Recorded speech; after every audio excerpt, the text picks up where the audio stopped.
Hola, and welcome back to 31 1980s horror movies for Halloween, where I'm counting down my favorite horror movies from the 1980s. Forgive the hola, I just figured, gotta change it up a little bit here, make it entertaining for me. We've made it to number 24 today, and at number 24 we have my favorite vampire movie. People on my channel know that I'm not a huge vampire fan. There are plenty of vampire movies I love, but I've been vampired out for a while now. So when I watch a vampire movie, I want a vampire movie that's different from all the other vampire movies. And today, we have what I think is one of the most unique vampire movies ever made, and that is Near Dark. I hate them when they ain't been shaved. Now, Near Dark is lower on this list than it probably should be, but keep in mind I'm more of a werewolf fan than a vampire fan, and you're going to see some werewolf movies much higher on this list. But Near Dark is my absolute favorite vampire movie, and one of the things I love about it is it's a Western. I mean, it is a vampire movie, and it takes place in the 80s. It does not take place in the Old West, but it still fits the mold of a Western. We follow this small town farm boy who's going on a trip and runs into this woman one night who he becomes infatuated with. But it turns out that this woman is part of a family of vampires who travel across the country in this van with blackened out windows. And they intend to feed on him, but she turns him to save his life. And now he's forced to become a member of this vampire family. He makes you kill tonight. I don't care how you do it. You do it, or you're done. And we got Lance Henriksen in here again. This movie is sort of an Aliens reunion. We've got Lance Henriksen, Bill Paxton, and Jenette Goldstein, who played Vasquez in Aliens. So this is a bit of an Aliens reunion, and it's great. It's a great fucking vampire movie. One of my favorite things about this movie is they never once say the word vampire. And I love that, because, yeah, these characters are vampires. You know what they are. They don't have to say it. And it does not follow the typical vampire lore. I mean, yes, they do get killed by daylight, and yes, they do need to feed on blood, but it doesn't follow the typical vampire rules. And this was the first movie where I ever saw a child vampire. He's gonna do it anyway. He ain't one of us. You don't belong. Besides, he's so damn ugly and makes my gums ache. Now, I'm sure the child vampire angle has been done before, but we have this kid named Homer who was turned into a vampire at a young age. So he's lived for such a long time, and he's essentially an old man in a child's body. So he's a child for all eternity, and that sucks. It really sucks. I know a lot of people think it would be great to be a child forever, but no. I mean, because you're gonna grow up mentally, but you're never gonna grow up physically, and that's a very interesting concept. I turned May. She went off and turned you. Now I'm turning your little sister. That makes us even, Steven.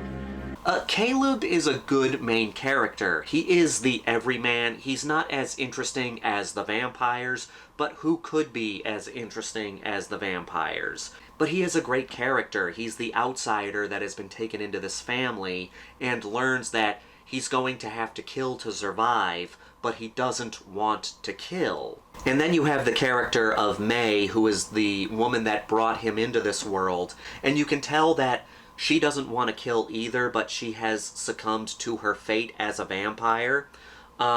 The rest of the people in this vampire family have been doing this for years, and you can tell they've got it down. It's just like, they know what they're doing, and they have no problem killing in order to survive. What you people want? Just a couple more minutes of your time, about the same duration as the rest of your life. Lance Henriksen plays the character of Jess, and he is the best character in this movie because he's so fascinating. This is a man who has lived for years, like over 100 years. He's just dealing with the fact that he's immortal, and he kind of accepts the fact that he's immortal, but also understands that there's not much left to his life other than trying to survive and drinking blood to survive. How old are you? Let's put it this way. I fought for the South. South. We lost.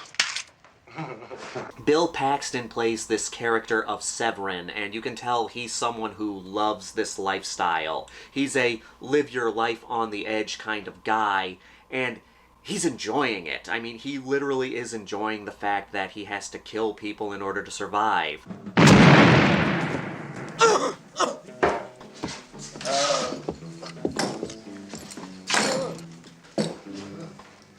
This is a kick, ain't it?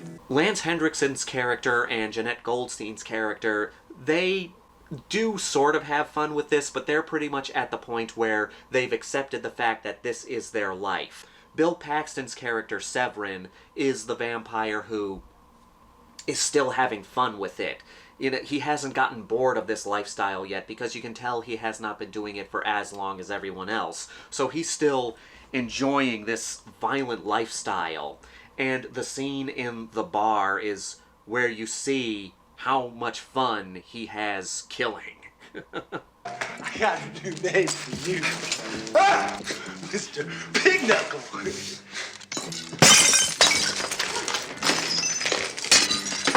You having a little trouble with your hog leg there?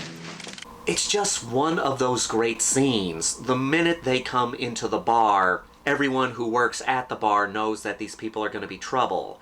And then, when it gets to the point where people start dying, you can tell that everyone in that bar knows that they're not going to get out of this alive. There's a fly on the ceiling.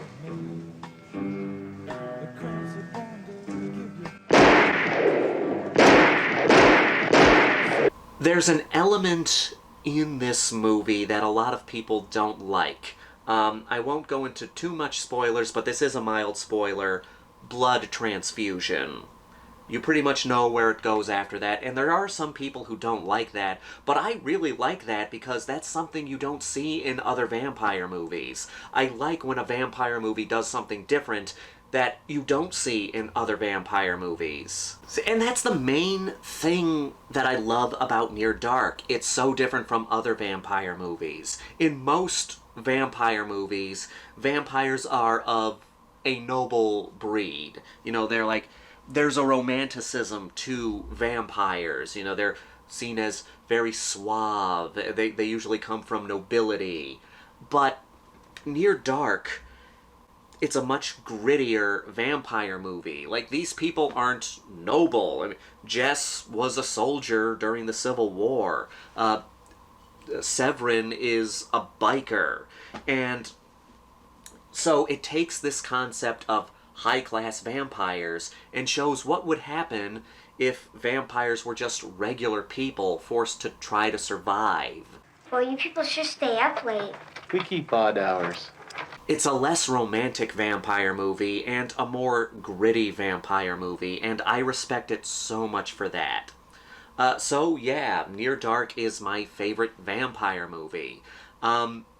If you haven't seen Near Dark, I highly recommend it. A lot of people, when they pick their favorite vampire movie from the 80s, they usually go with The Lost Boys. But I love Near Dark so much more than The Lost Boys. I think it's a more interesting story. I understand that so many people love The Lost Boys. I love The Lost Boys too, but it was beaten out by Near Dark in terms of vampire movies. Caleb, look out!